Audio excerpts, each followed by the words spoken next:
और उसको इस तरीके से रखा गया था कि मेन जो मूर्ति था भगवान सूर्य देव का वो मतलब फ्लोट करता हुआ दिख रहा था। के और भी नाम है। यहाँ पे आप एक चीज़ मार्क करेंगे कि इन्हीं के पीछे जो भी लिंक है उसमें 12 नंबर एक कॉमन है।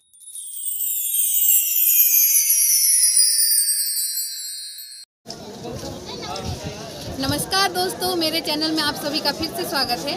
और आज मैं आपको लेकर आई हूँ कोणार्क मंदिर, जो कि है हमारे ओडिशा में। इसे ब्लैक पैगोडा भी बोला जाता है क्योंकि इसका कलर काला है। और इसके अलावा इसके और भी नाम है, जैसे कि अर्क क्षेत्र और पद्म क्षेत्र। इसका रिलीजियस इम्पोर्टेंस है। हिंदू माइथोलॉजी के हिसाब से ओडिशा में टोटल 4 क्षेत्र हैं। एक है शंख क्षेत्र जो कि है पुरी में, एक है चक्र क्षेत्र जो कि है भुवनेश्वर में, और तीसरा है गदा क्षेत्र जो कि है जाजपुर में, और चौथा है पद्मा क्षेत्र जो कि कोणार्क मंदिर कोणार्क टेम्पल को बोला जाता है।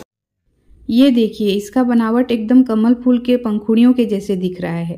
पूरे मंदिर का कंस्ट्रक्शन आपको ऐसे ही दिखने को मिलेगा। कमल के फूल को ओडिया में पद्म फूल बोलते हैं, इसीलिए कोणार्क टेम्पल को पद्मा क्षेत्र बोला जाता है। इसके पीछे कहानी ये है कि जब भगवान विष्णु ने व्यासुर को मारा था तो उसके विक्ट्री के स्वरूप अपने 4 हाथों में जो चीज़ें वो रखे थे उसको उड़ीसा के अलग अलग जगह पे रखे, उस हिसाब से उस जगह का नाम पड़ गया था। तो ये है अभी जहाँ पे हम हैं, ये है पद्मा क्षेत्र। ये तो हो गया हिंदू रिलीजन के हिसाब से। और उसके बाद हम देख लेते हैं यहाँ का इतिहास। इस मंदिर का इतिहास बहुत ही दिलचस्प है दोस्तों। यहाँ पे आप एक चीज़ मार्क करेंगे कि इन्हीं के पीछे जो भी लिंक हैं उसमें 12 नंबर एक कॉमन है। जैसे कि इस मंदिर का निर्माण शुरू किया गया था साल 1243 से लेकर 1255 तक, और उसके बाद इसको बनाने के लिए टोटल 1200 कारीगर लगे हुए थे।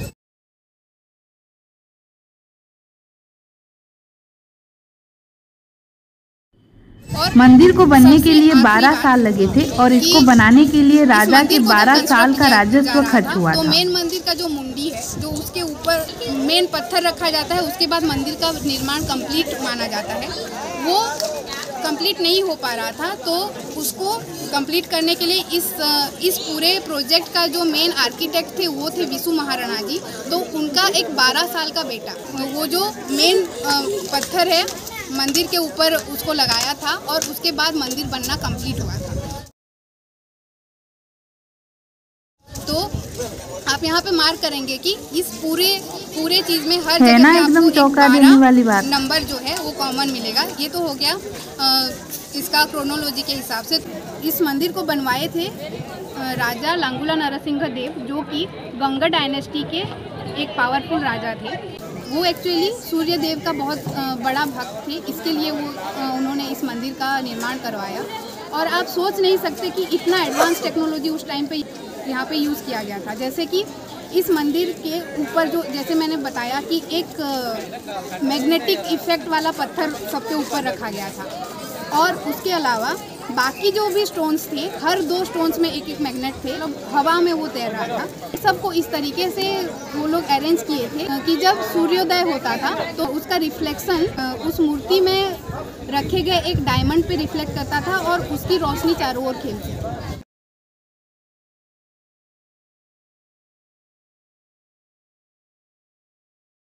मंदिर के सामने नाट्य मंडप के थ्रू ये जो आप देख रहे हैं 3 गेट, साल के 6 महीने में साइड के ये जो 2 गेट्स हैं उसमें से सूरज की रोशनी एक मंदिर के अंदर जाता है, और जो बीच का गेट है उसमें से साल में बस 2 दिन मंदिर के अंदर रोशनी बोला जाता है असेंबली हॉल। जैसे कि आप अभी के मंदिर में भी देख रहे होंगे, जब आप एंटर करते हैं तो पहले असेंबली हॉल होता है, और उसके अंदर आप जब जाएं तो मेन मंदिर यानी कि गर्भगृह रहता है, जिसके अंदर हम भगवान की मूर्ति रखते हैं।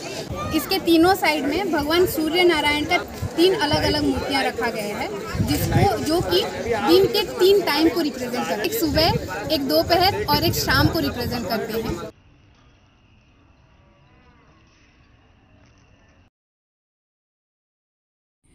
ये है मंदिर का दक्षिण द्वार, और उसके साइड में मेन मंदिर के दीवार में ये है प्रभात सूर्य यानी कि मॉर्निंग सन। आप देखेंगे कि ये मूर्ति को 7 घोड़े खींच रहे हैं, और मूर्ति के चेहरे पे आपको एक तेज देखने को मिलेगा, जैसे कि हम सुबह उठते हैं तो हमारे चेहरे पे होता है। मंदिर के पश्चिम भाग में ये है मध्याह्न सूर्य यानी कि मिड डे सन।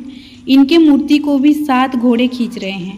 और आखिर में मंदिर के उत्तर भाग में ये हैं अस्त सूर्य यानी कि इवनिंग सन। इनके चेहरे में आपको दिन का थकान देखने को मिलेगा और बाकी सारे घोड़े भी थक गए हैं, इसलिए बस एक ही घोड़ा सूर्यदेव को लेके जा रहा है। डिस्ट्रॉय होने के पीछे कई सारे हिस्टोरिकल्स के कई सारे मत हैं। उनमें से दो पॉपुलर मत मैं आपको बताती हूँ। एक ये कि जैसे कि मैंने बताया कि मेन मंदिर के सबसे ऊपर एक मैग्नेटिक पत्थर रखा गया था, और एक बात कि ये मंदिर जब बनाया गया तो समंदर के किनारे पे एकदम बनाया गया था। अभी समंदर बहुत पीछे चला गया है यहाँ से। तो उस टाइम पे क्या होता था, जब व्यापारी लोग इधर से अपना जहाज़ लेके आते थे तो इस मैग्नेटिक फील्ड के वजह से वो अपना डायरेक्शन घुमा देते थे, तो उनको अपने व्यापार करने में बहुत सारे प्रॉब्लम्स हुए। तो इसके वजह से जो पोर्तुगीज़ व्यापारी लोग थे उन्होंने उस ऊपर जो मैग्नेट था उसको हटा दिया, और उसके बाद बाकी जो सब पत्थर थे उस मंदिर के उसके साथ लिंक्ड थे, तो उसके वजह से बाकी सब भी वो डिस्ट्रॉय हो गए। और एक बहुत ज़्यादा पॉपुलर जो हिस्टोरियन का मत है वो ये है कि साल 1508 में कला पहाड़ों नाम का एक इन्वेडर उड़ीसा को इन्वेड किया था, और वो इस मंदिर का जो मेन मंदिर है उसको डिस्ट्रॉय कर दिया था। इसके साथ साथ दूसरे हिंदू मंदिरों को भी उसने डिस्ट्रॉय कर दिया था। तो अभी हम जो देख रहे हैं वो बस मंदिर का एक असेंबली हॉल है, सामने है नाट्य मंडप,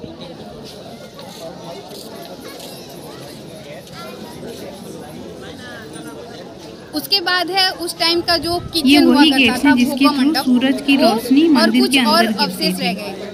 तो इसको पहले मैं जैसे बोली कि इसको बोला जाता है ब्लैक पैगोडा, और ये पृथ्वी के 7 अजूबों में से एक है, क्योंकि इतने पुराने टाइम में इतना एडवांस सोच के उन्होंने ये मंदिर को बनाया था। जैसे कि मेन मूर्ति फ्लोट कर रहा है, और उसके बाद दिन के 3 प्रहर में तीन अलग अलग जगहों पे सूर्य के किरण पड़ रहे हैं। और एक यूनिक फीचर है इस मंदिर का कि इस टोटल मंदिर को एक सूर्य देव का बड़ा सा रथ के आकार में बनाया गया है, जिसको कि 7 घोड़े खींच रहे हैं,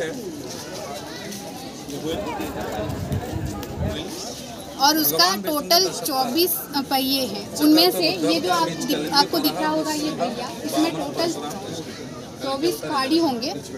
तो जब सूर्योदय होता है तो यहाँ पे सबसे पहले यहाँ उसका किरण पड़ेगा, और उस टाइम पे जब आप अपना हाथ वहाँ पे रखेंगे तो आपका शैडो जहाँ पे पड़ेगा उस हिसाब से वहाँ पे उस टाइम पे टाइम देखा जाता था, दिन का कौन सा टाइम है। तो इतना सारा एडवांस फीचर दे के क्योंकि इस मंदिर को बनाया गया है, तो इसीलिए ये पृथ्वी के 7 अजूबों में से एक कहा जाता है।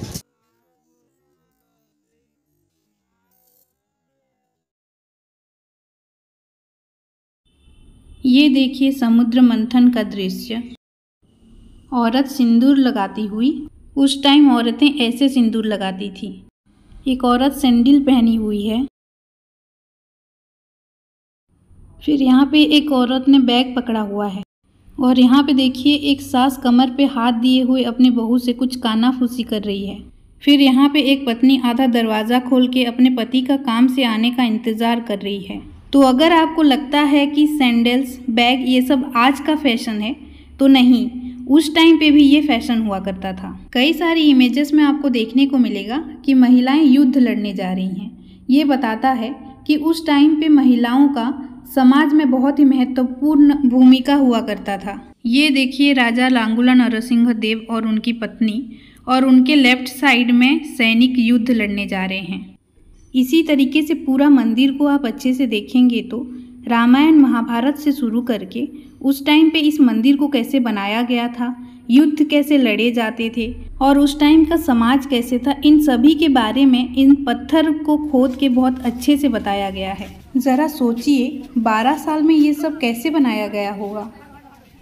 पूरी मंदिर के अंदर जाने के लिए 4 द्वार हैं, लेकिन कोणार्क मंदिर के अंदर जाने के लिए 3 द्वार हैं। सबसे पहले पूरब में ये है सिंह द्वार यानी कि लायन गेट। इस गेट से सभी नॉर्मल लोग मंदिर के अंदर जाते थे। उसके बाद दक्षिण में ये है अश्व द्वार यानी कि हॉर्स गेट। इस गेट से राजा महाराजा लोग मंदिर के अंदर जाते थे, और गेट के सामने ये 2 घोड़े रखे गए थे।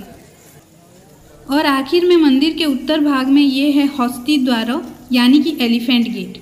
इस गेट से ब्राह्मण लोग मंदिर के अंदर जाते थे, और गेट के सामने ये 2 हाथी रखे गए थे। जब मंदिर ध्वस्त होने लगा तो इसके अंदर सरकार ने रेत भरवा के तीनों द्वार को बंद करवा दिया ताकि ये मंदिर सुरक्षित रह सके। अभी यहाँ पे काम चल रहा है। 2-3 सालों में